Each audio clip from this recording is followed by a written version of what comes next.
Hey everyone, and welcome to the Duck Ladies Podcast, episode 11. I'm your host, Chrissy from Dunkin' Ducks, here with Emily from Cheese and Quackers Homestead. And today we are going to spend this entire episode answering questions that you guys have sent in to our social media. This time we're actually answering your follower questions. You guys are seeing this before. We tried to do this last week, and me and Chrissy went on a tangent talking about like a million things. We're still going to release that episode, but it's going to be the episode following this.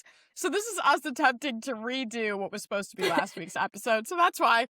If things seem weird because we're talking about in next episode that we were supposed to do follower questions, that's because we're posting that one after this one because we really need to answer these questions for you guys. Yeah. You guys we've been saying it for like three weeks that we were going to do it. Yeah. Also, the reason me and Chrissy got on such a tangent last week is because our homestead updates we just got on topics because of our homestead updates.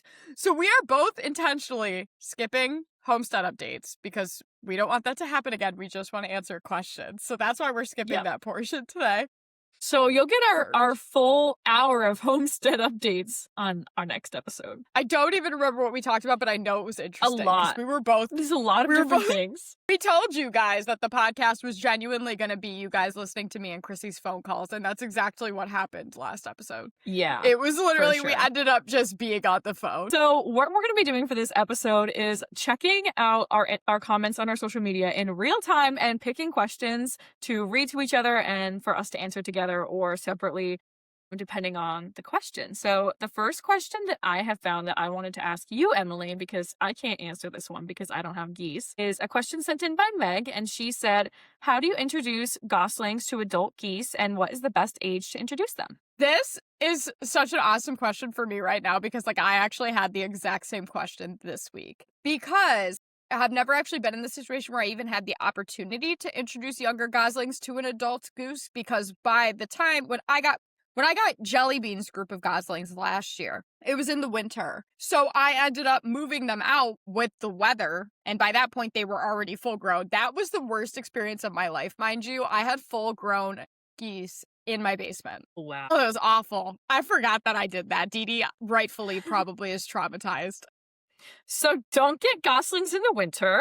Don't! I had no choice because Goosey Goo was alone. So I just wanted the soonest possible geese because I was really worried about her. Anyway, so this year, for the first time, I actually had goslings and adult geese. And I was like, a couple things were different that I didn't ever even really had to research because I was like, it was kind of strange. So first of all, goslings are hardier than ducks when it comes to coming off heat. So you could technically remove goslings from heat slightly earlier than you even typically would with ducks, even though they don't seem to be as feathered as ducks. Because they feather out really slow compared to ducks, about 3 to 4 weeks. I actually called my friend who breeds goslings and I said, they're so big, like, do they really need heat? And she was like, oh no, mine are out in the garage, moved out and starting to like wean off heat. Like they still get it supplementally as needed since it's really cold in New York, but like I've already started the process. Difference isn't so much that it's a different age point, it's that geese are so much less feathered than ducks are at 3 weeks, it seems like, in my opinion. They're also just bigger, so it might just be that. So at 3 to 4 weeks, weather dependent, you could start transitioning your ducks and geese off heat. So like tentatively at that point, you can start moving them outside. When it comes to introducing them to adult geese, this is what I was also confused about. Because with ducks, you can't introduce young offspring to adult ducks and expect them to take on that offspring or like really honestly even be nice to it. Like you've probably experienced if you introduce like early, like if I introduced a 3 to 4 week old duck to my adult duck flock, they would attack it persistently. Absolutely. Yep. Where the weirdest thing, and I thought it was the same for geese for the longest time. So I put my geese out in a separation with my young ducks that I was raising with my geese, and my 2 adult geese wouldn't leave that area. They like were staying in the coop and like staring at the babies. And I was like, what the heck? And from what I understand of geese operate, their pecking order and their dynamic with their flock is just different. And so I had a thought. I was like, do they want the babies? Is that what they're doing? Do they see young geese and think, I want those? Those are familia. Those are familia enough. It's a baby. Someone needs to keep it warm. Yeah. And so I called their breeder and I was like, hey, what is this behavior that I'm seeing? Why aren't they leaving the babies? And she said, oh yeah, they probably want them. She's like, they'll surprise you. Let the babies out and see what they do. So at first I pulled one of the babies and brought it out to Jellybean and Goosey Goo and they were hissing. And I was like, oh no. And I put the baby back. And then I thought to myself, what if they were hissing at me and not the baby? And so then I put the babies back out, let them hiss and hiss and hiss at me, put the babies down, and then Goosey Goo just took the babies and started taking care of them. And I was like, that's amazing. What? I was so bamboozled. And what I learned, because then immediately I was so curious. I was like, this is the coolest thing.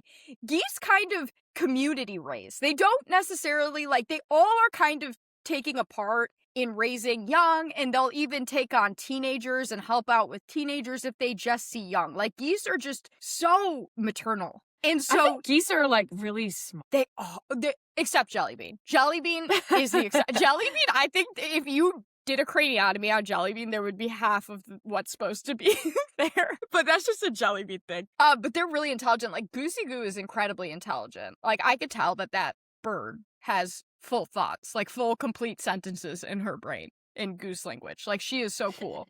Jellybean it's radio silence and like maybe some music and that's it. But Goosey Goo has been like, since they haven't left, like I'm paranoid, mainly because one of the things the breeder did say is that you can really introduce them at any age that they're strong enough to be outside to adult geese. You just need to supervise and make sure that the adult geese are doing the right thing. And I'm paranoid because she said, I don't have a pond, so I would be extra careful since you have a pond with adults on the pond and stuff like that. And that's the only reason that Jellybean and Goosey Goo haven't been raising the babies full time. So I still put them away in their separation area when I'm not up there. But if I'm up there, I just let the babies out and Goosey Goo takes care of them. It's so cool. I feel like I have like a babysitter. That's awesome. I was so excited. So my analysis from what I learned, and granted, as much as I could kind of speak on this, I haven't raised that many geese.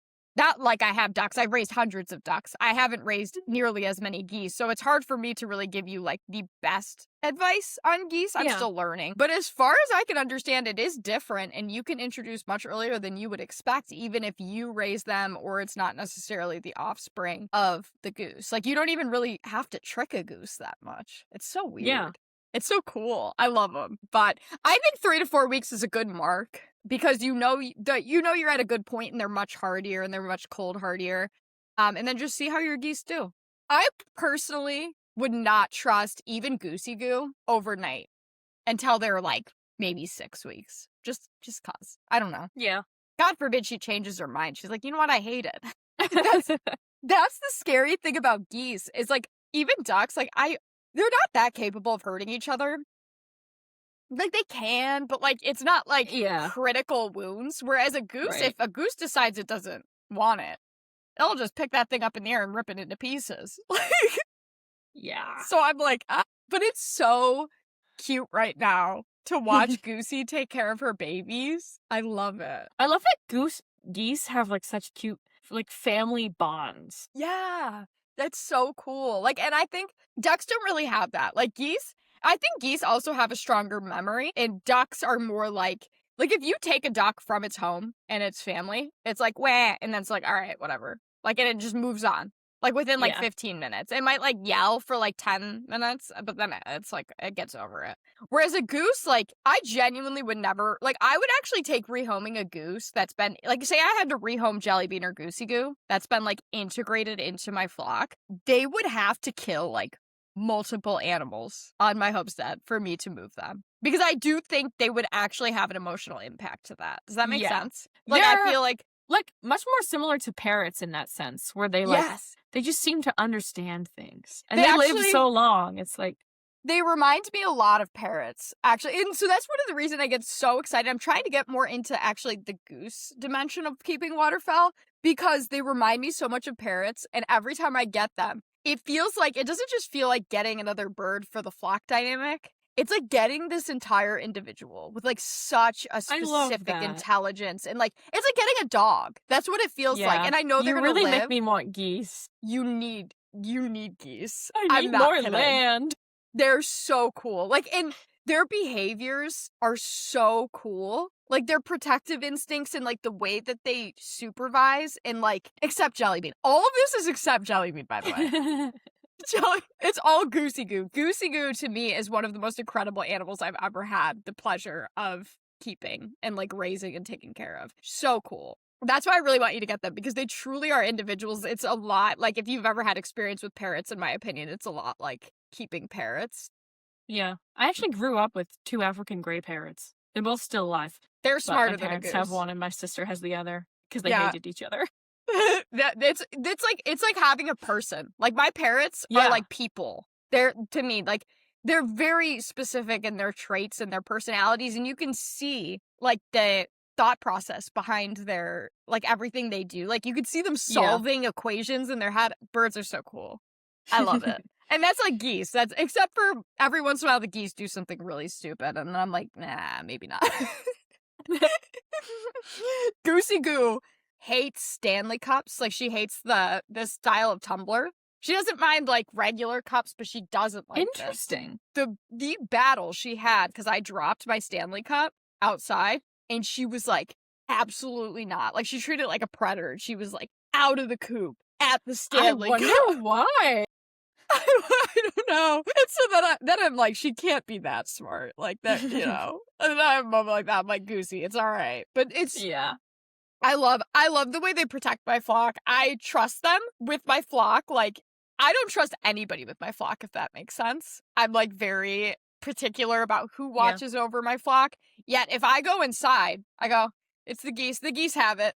They'll take care of it. They'll watch them. They'll make sure they all do the right thing. They'll make sure nobody gets hurt and like that. It's so cool. Like, they keep my drakes from overmating my hens. How cool is that?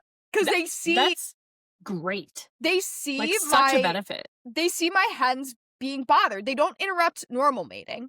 But when they hear my hens being distressed, they go and rip the drake off. My drakes probably hate it. But it's great. It's the best ever. I love that. But moving on, I could talk about geese for an hour. I love them so much. Do you have... Oh, you don't really have anything to add because you don't raise geese? Yeah, I don't have geese. The thing you have to add is you're going to get geese. Just 2. Just 2. I'm going to pick one. Okay. I like this question. Sarah Kinesis. I like your username, Sarah Kinesis. If I'm pronouncing it right. Maybe their last name is Kinesis and I'm turning it into telekinesis. But can you talk about pecking order disputes? When do you decide if it's becoming too much and you just need to separate versus rehome call? That's a very good question because I think it really depends on your flock dynamics. Ducks in general, I think it's very hard, like, for them to hurt each other, like you were saying. Like, okay, if they're pulling feathers out of each other, it's like, that's just pecking order behavior.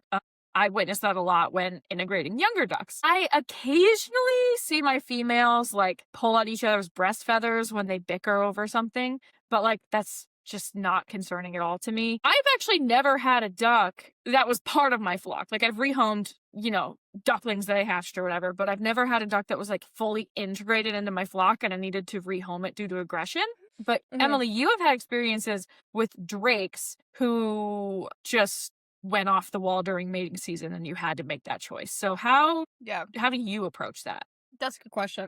I've actually had a lot of bullying experiences. I have a lot of flocks and I've had a lot of issues. So with pecking order disputes that are bullying related, so the biggest indication that it's not hormonal and seasonal and whatever is if it's happening at non-hormonal times of the year. So if you're seeing, like, bullying, that's completely different than pecking order disputes, because pecking order disputes are designed to resolve. Like, a bird should find its place in the pecking order. There's a couple things that can make it not resolve, especially if you're getting involved a lot. So if you keep intervening, what's going to happen is that bird's never going to establish itself. They're never going to actually have a winner of the fight, because that's what's happening is the birds are fighting and they're trying to find out who won so they get to be above that bird and whatever it is that birds are doing in their brains. And if you're constantly intervening, nobody's winning the fight. So the fighting's just going to keep going. And so you have to let that go.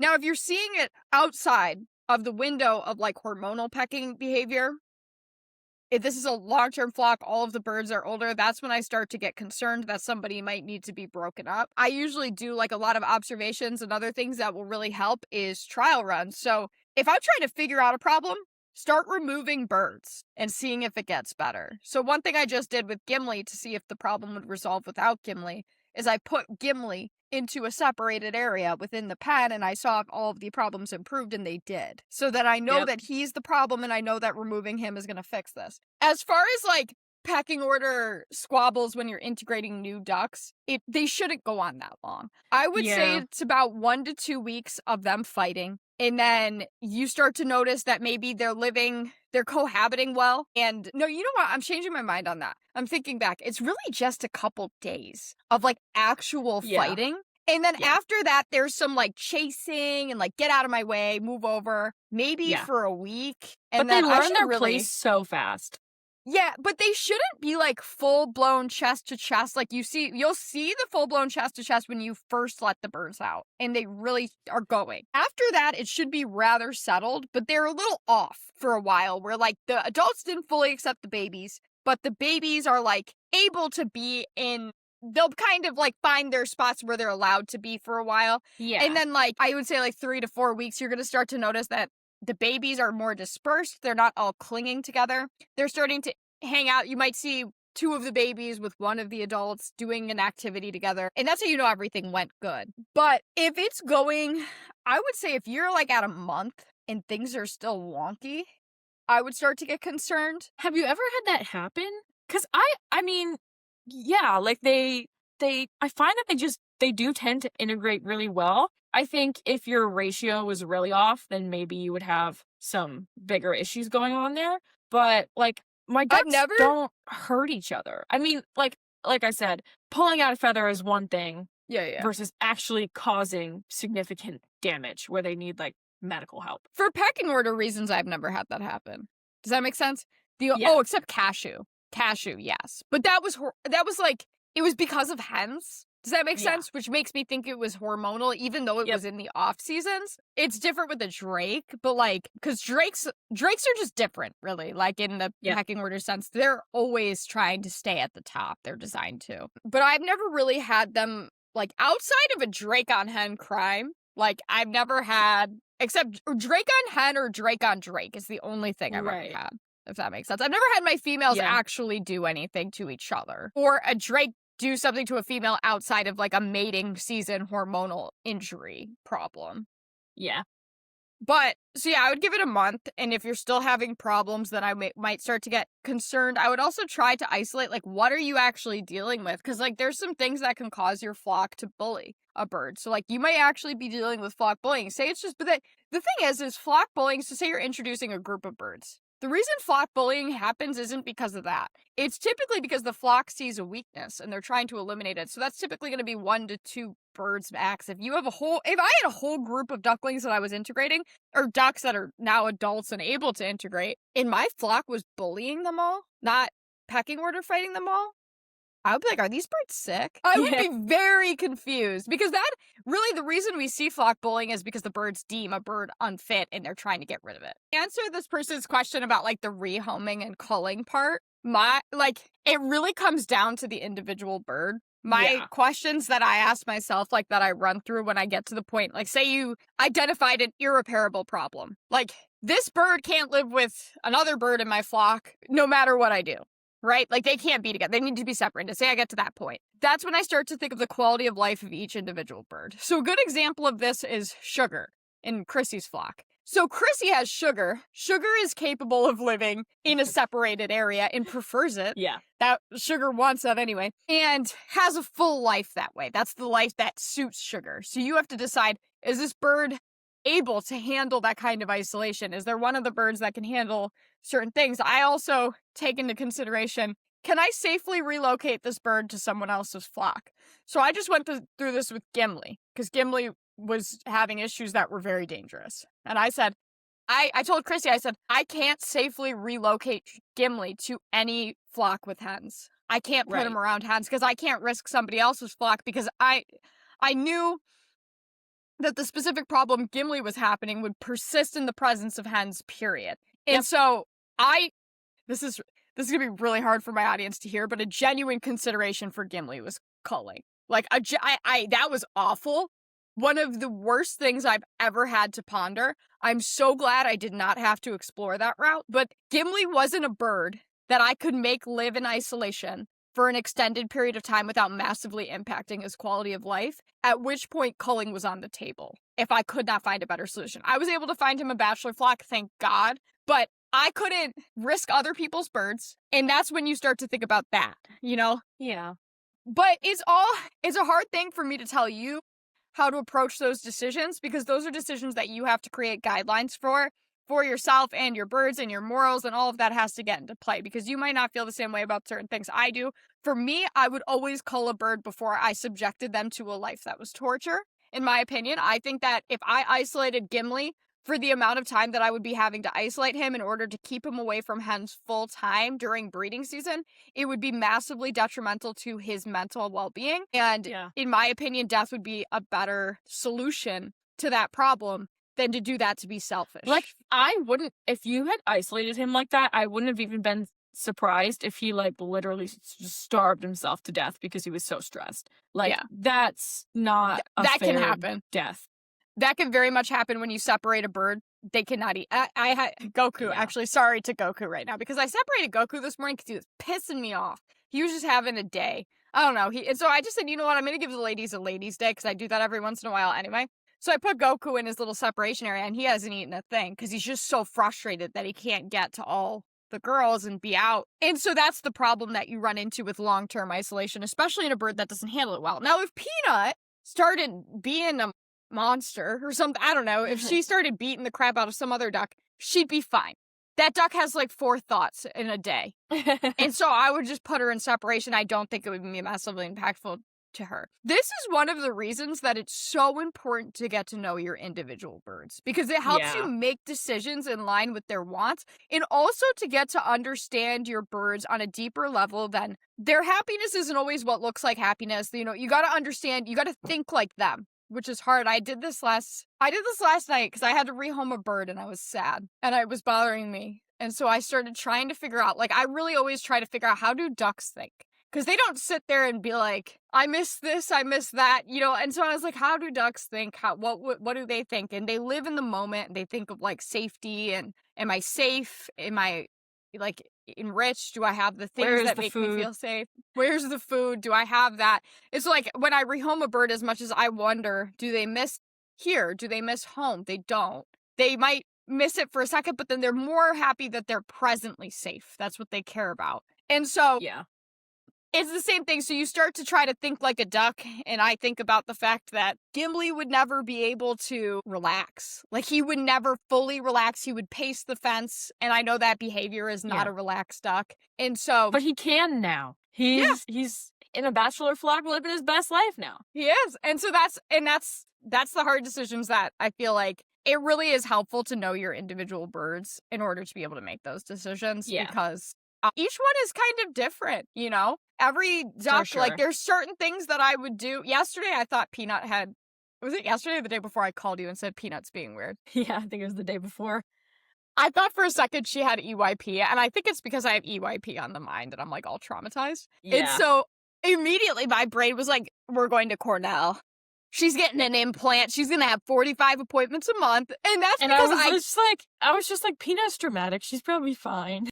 She was fine. She was just being weird. But there's a time of day where if you look at Peanut, she's all messed up. Like, it's like I think she has narcolepsy, like the duck version of narcolepsy. So, like, if you catch her during that time, first of all, it's impossible to diagnose her.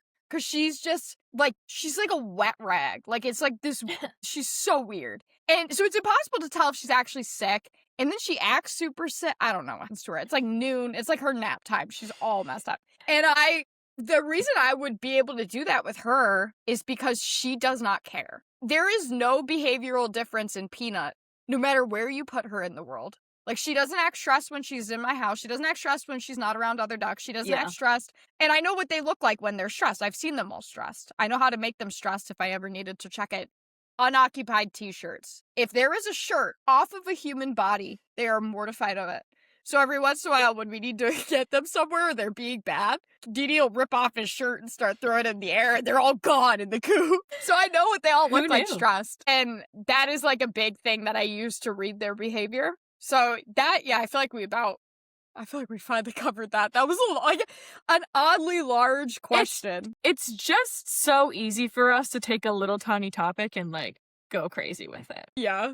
I have pulled up another question that I already know our immediate answer to. Pecking Okay. Pals asked, have you ever tried fermenting your duck food and is it worth it? No. So, no.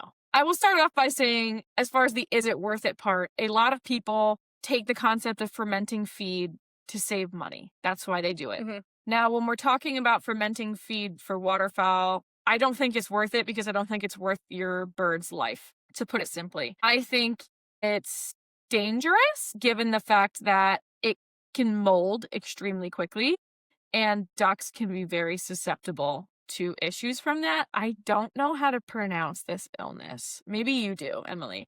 How do you pronounce Aspergillosis? Yeah. Aspergillosis. I think I'm just saying it. Ducks are particularly prone to that, and it's oftentimes caused by food or mold growing on the feed. So that's not a risk that I would be willing to take, or really, I should say that's not a corner I'm willing to cut to save money. Now, a lot of people also do it for chickens. I still wouldn't do it for my chickens, but I think it's less risky for chickens. Don't quote me on that. Not a chicken expert. I don't think it not is. a duck expert.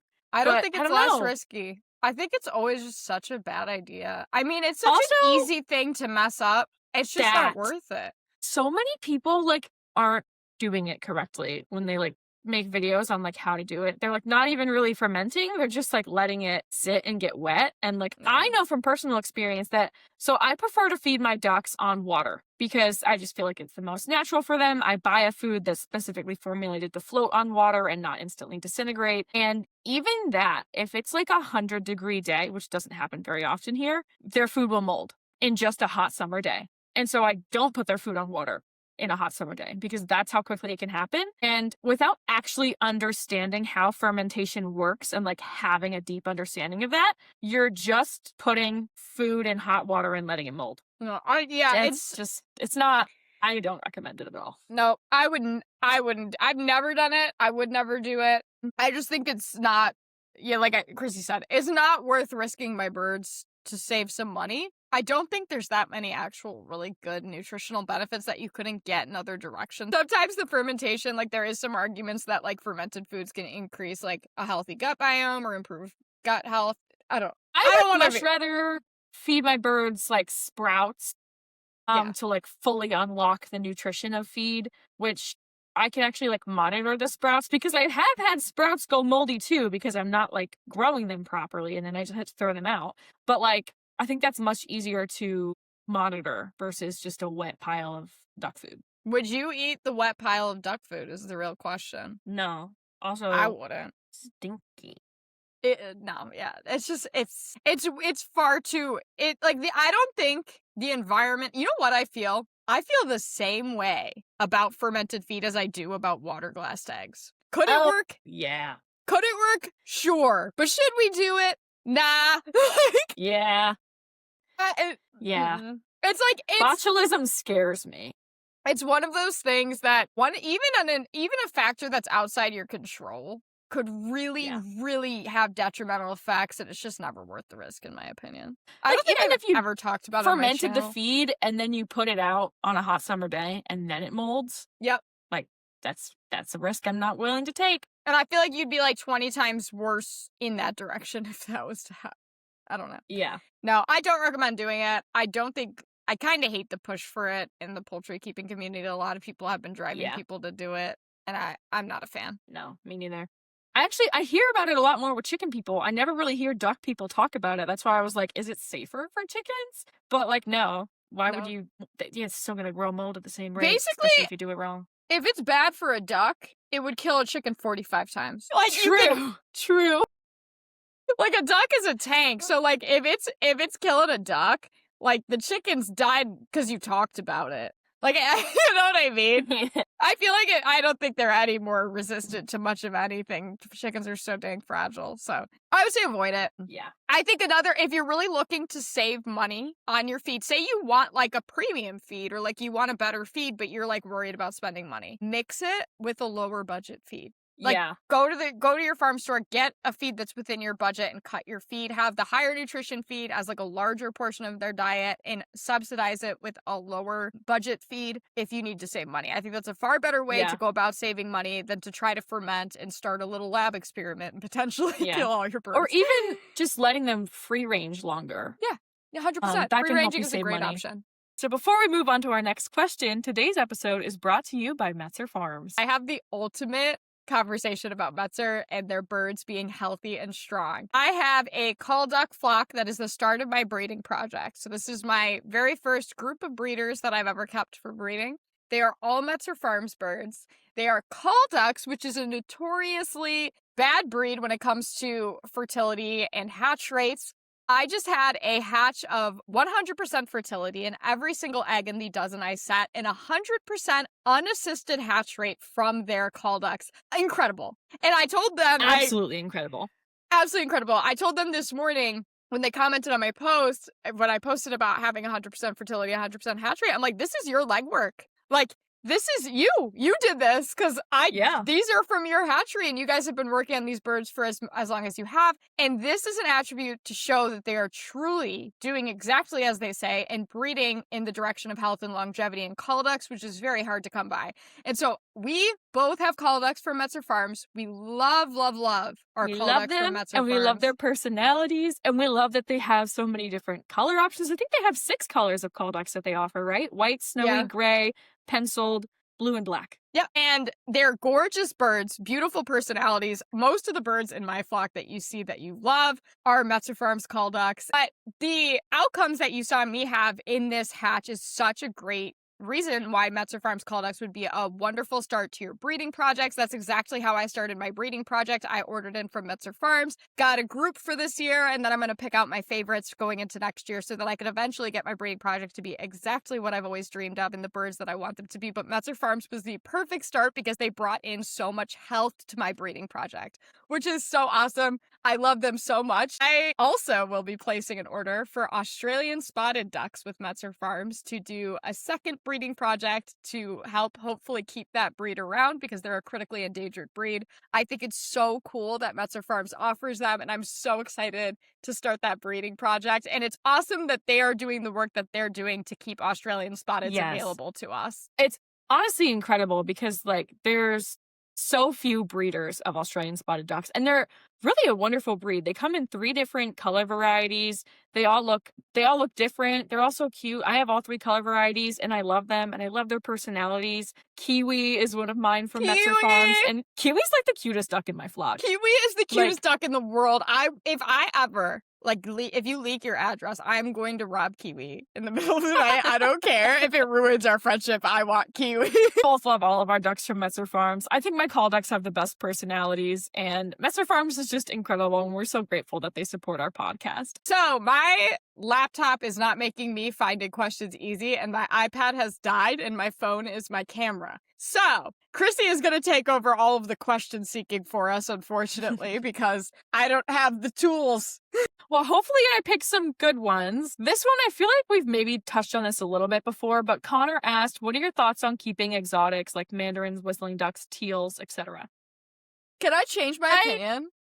Can I change my opinion? Like, to surprise you? You can have whatever opinions you want. I don't like it for most people. Yeah. I love when the right people have exotics. Scott and Evan changed my mind on that because they talked about... No, that's totally fair.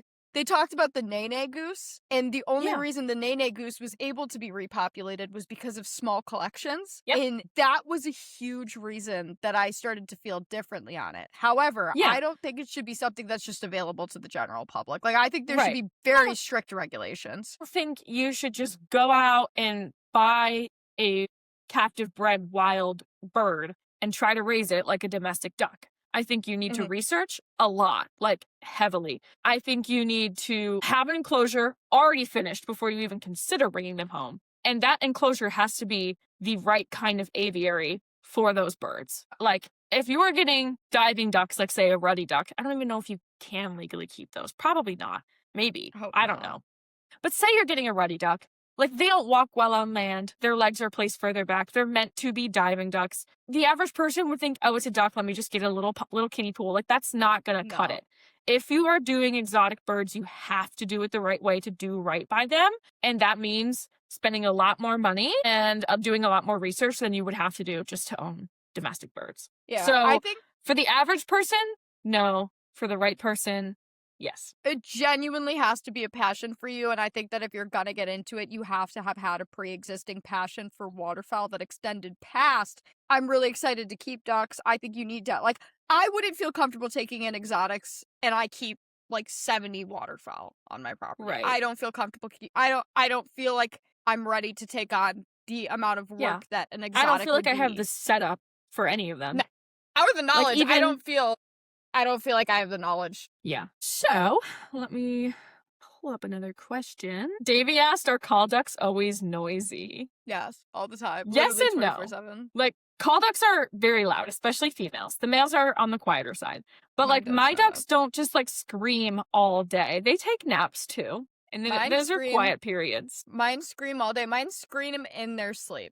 They will lay with their nose in their feathers and scream. You have some interesting ducks. Yeah, they're psycho.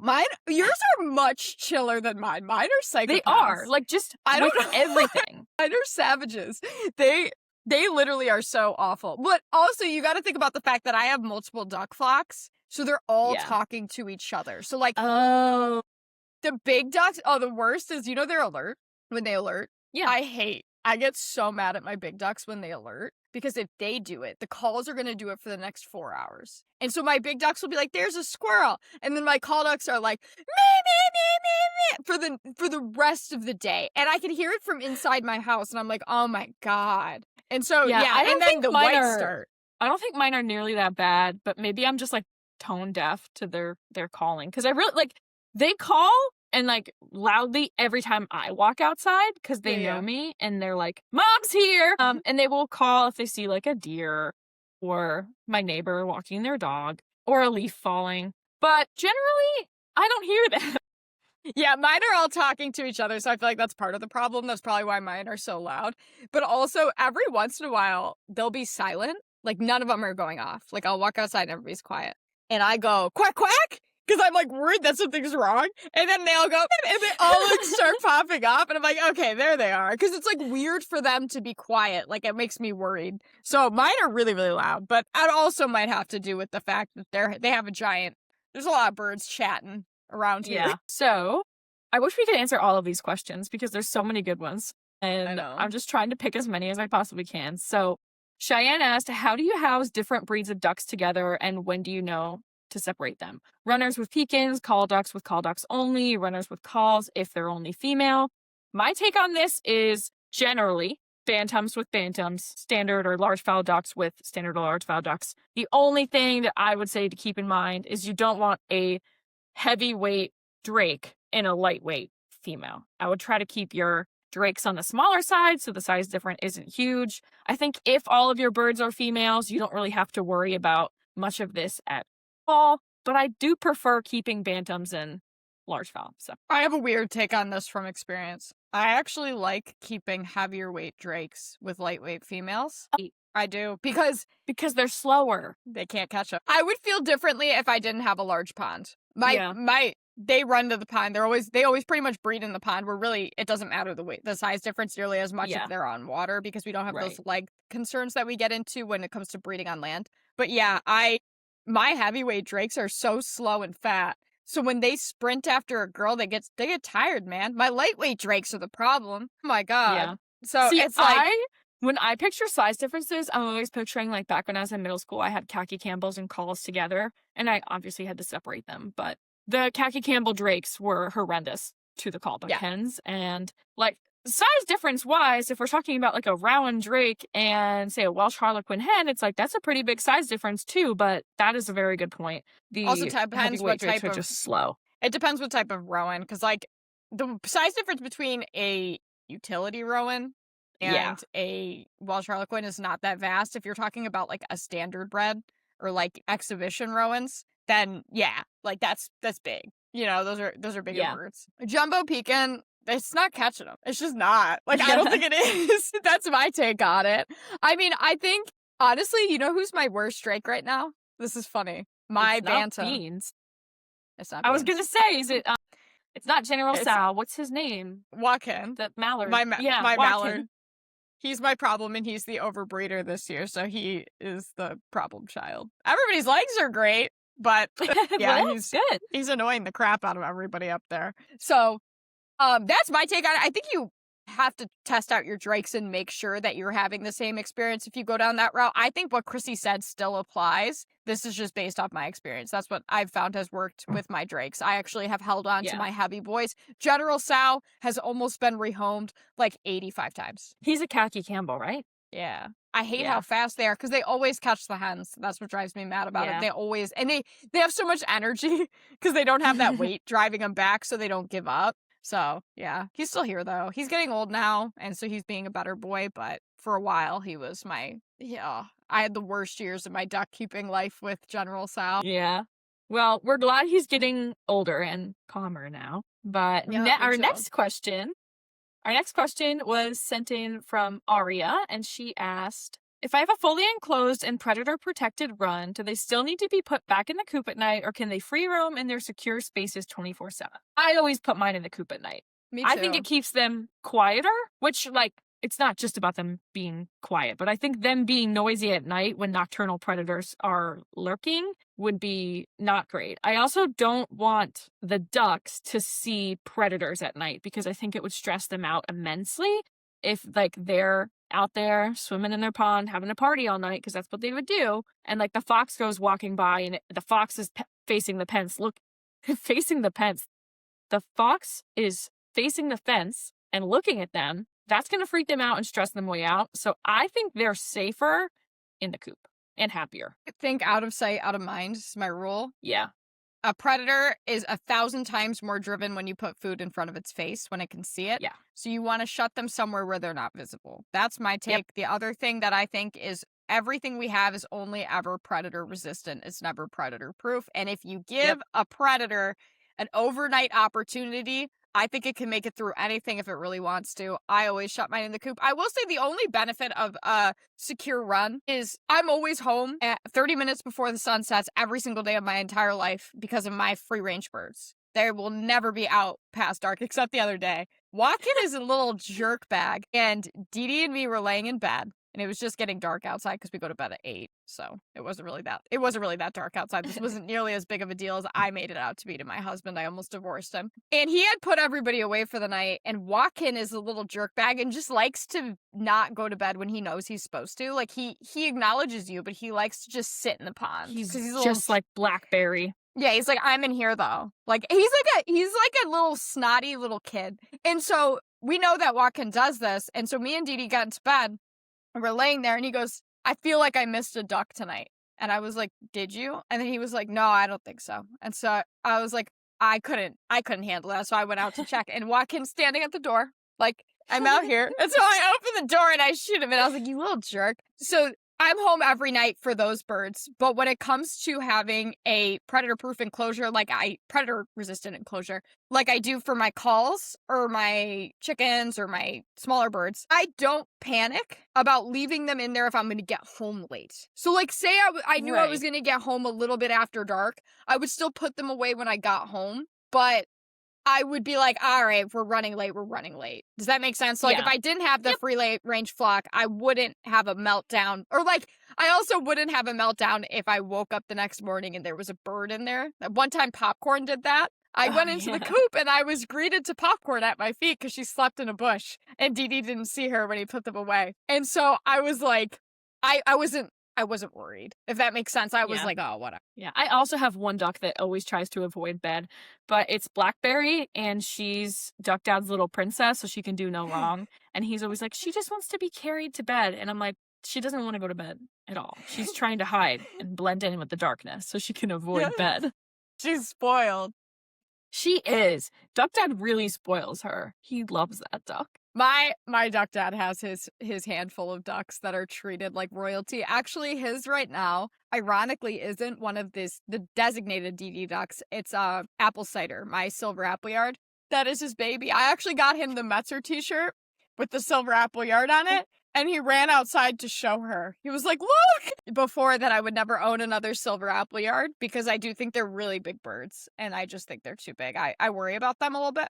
But I have to say, I love their personality. I really love that bird. And now that Dee Dee is so emotionally attached to silver appleyards, I already know that if that one ever goes, I'll get Dee Dee another silver appleyard. So I think we will now always have a silver appleyard, regardless of how I feel about them, just because I love, love, love their personality. And Dee Dee loves them with his entire heart. They're also like very pretty birds. They're gorgeous birds. Oh my gosh, it's like the prettiest bird I think I've ever owned. It's like golden. The thing is like, it's like a golden lace look. Oh, it's beautiful. It's one of the most stunning in-person birds I've ever seen. Like where I genuinely, like, pictures do not do it justice. It's an incredibly beautiful bird.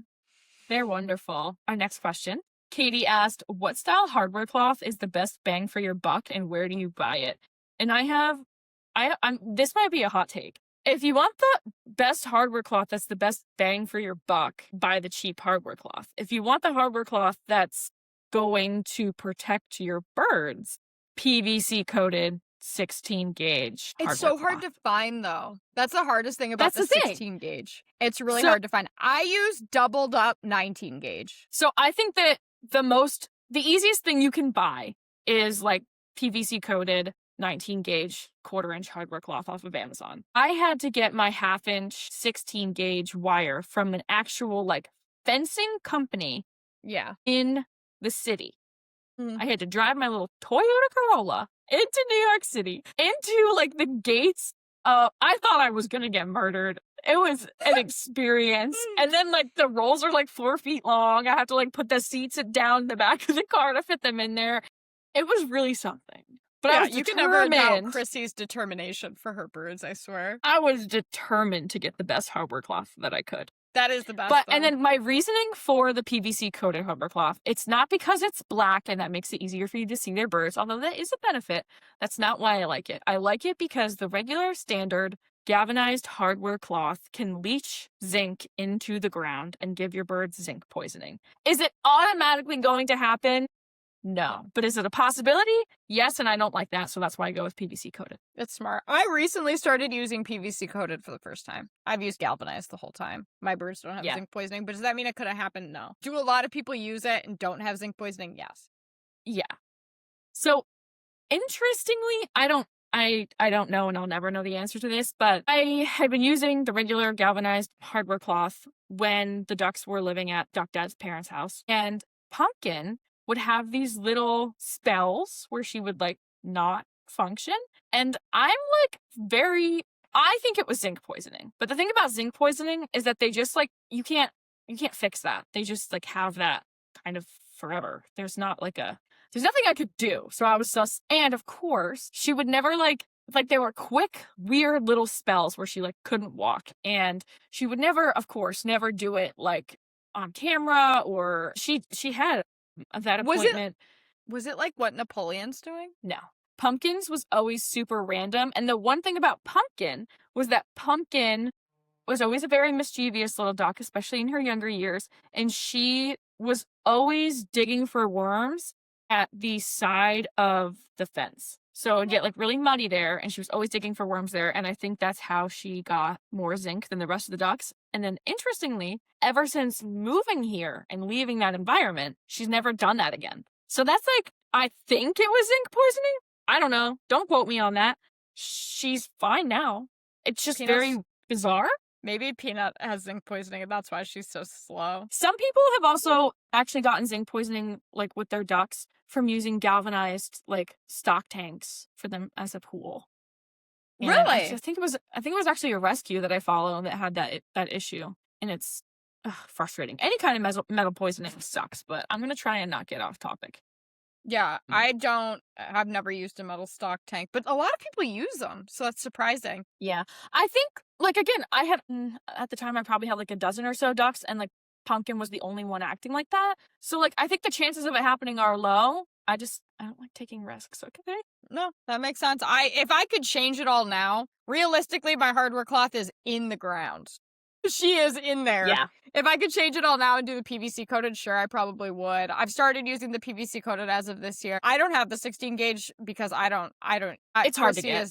It's so hard to get. I use the 19 gauge half-inch hardware cloth. I don't actually use the quarter-inch, but that's mainly because the minute you get to the quarter-inch, it all becomes 24 gauge, and then you Yes. can't get that. So I use the half-inch and I double it in all low points of the enclosure. So like the top half is just one sheet, and then the bottom half is two sheets overlapping, which really kind of turns it into half-inch hardware cloth realistically. Yeah.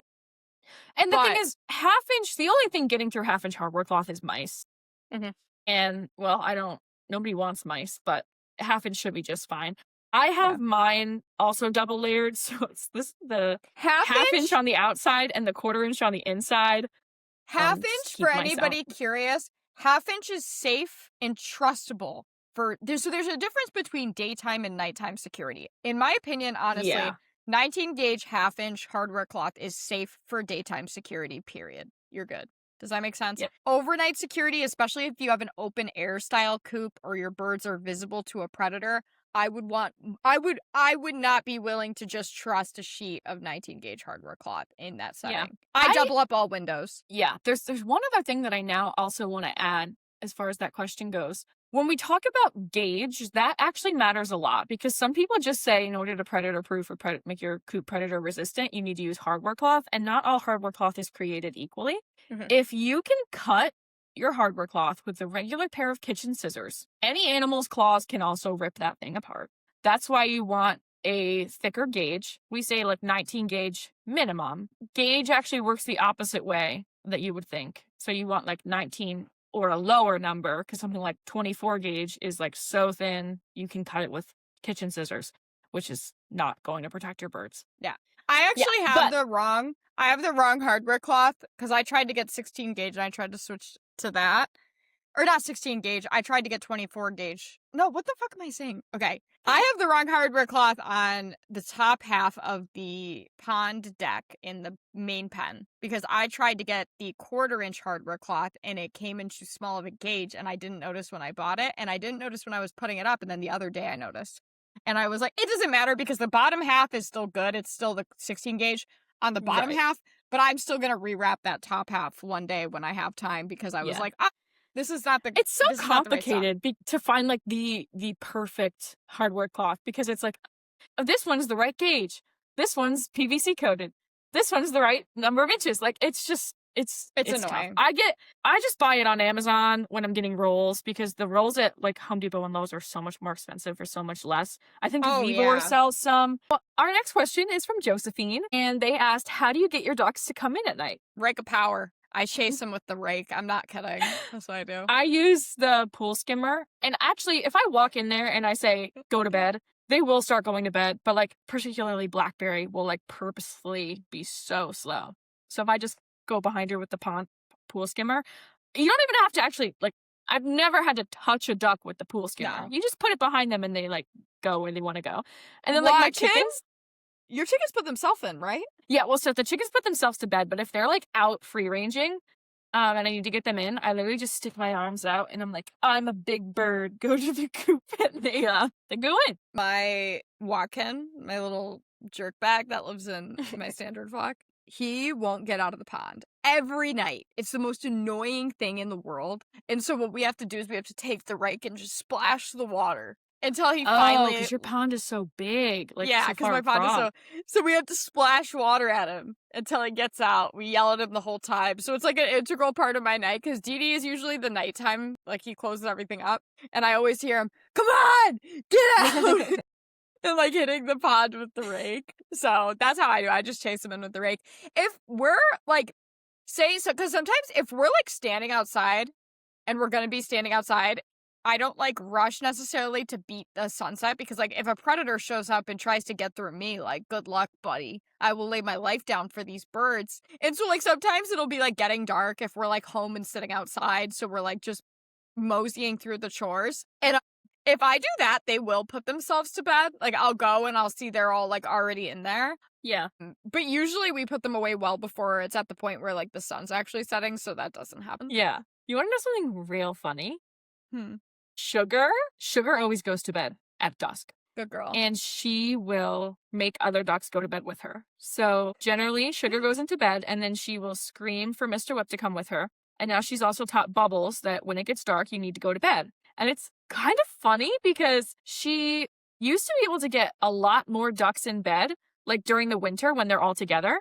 But now that it's breeding season and she's like separated, she can only get Mr. Whip and Bubbles into bed. But like, it was kind of nice having her because she straight up yells at them like to come to bed. And they will listen to her. That's so funny. Sugar is their leader. I love Sugar. Their fearless leader. I think we have time. Do you want to do one more? Yeah. All right. Our last question. How am I going to pick the last question? All right. I think did you do sand in your chicken coop? I have sand in my chicken coop. Okay. And then I'm going to ask this question. Katrina asked, I saw where a lady who has chickens did a type of sand in her chicken coop and it looks so easy to clean. Can you do this with ducks? I don't think so. Chicken poop is siftable. I have chicken sand in my coop for my chickens.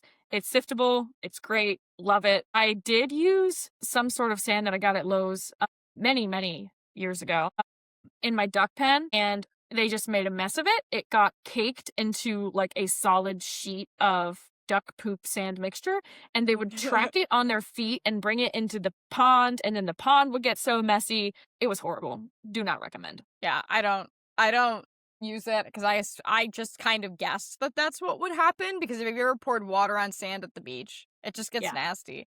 And so like that's what I expected would happen, so I've never even considered trying it. Yeah.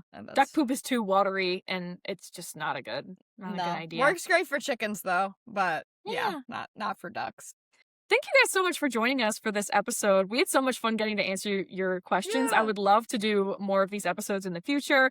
If you like this kind of episode, please let us know. We would love to hear your feedback. And hopefully you guys like it and we could do more episodes like this in the future. If we didn't get to your question today, please keep leaving your questions. Like, don't feel annoying adding your questions on future posts, because I think we should do more episodes like this just because it's the busy season for me and Chrissy, which is why it's been hard for us to keep up getting out the weekly episodes that we've usually been doing. We're both booked. We have so many animals. Our animals are doing a million things. It's breeding season. Everybody's laying eggs. Everybody's having babies. It's trying crazy. to improve things season because it's warm outside. Yep. Like, so we have so much going on. This kind of episode is really easy for us to just do. And it keeps the conversation going and it keeps us interacting with you guys, which we love. So please keep leaving your questions. Even if we didn't get to them, ask them again. And we will get to them eventually because this is so much fun. I love this style of episode. So one thing before we go, just a reminder that we have merch. This is our little Duck Ladies podcast mug. And then you have your crazy Duck Lady mug. I'm wearing my Beep Beep shirt from my merch line. And when you purchase things from our merch shop, it helps us keep going and keep creating great content for you and keep educating people about pet ducks and just having fun conversations like this. So we really appreciate your support. And if you have a moment, please feel free to leave us a review on your favorite place to listen to the podcast. And we'll see you next week. See you next week. That's all we got for this one. Bye, guys.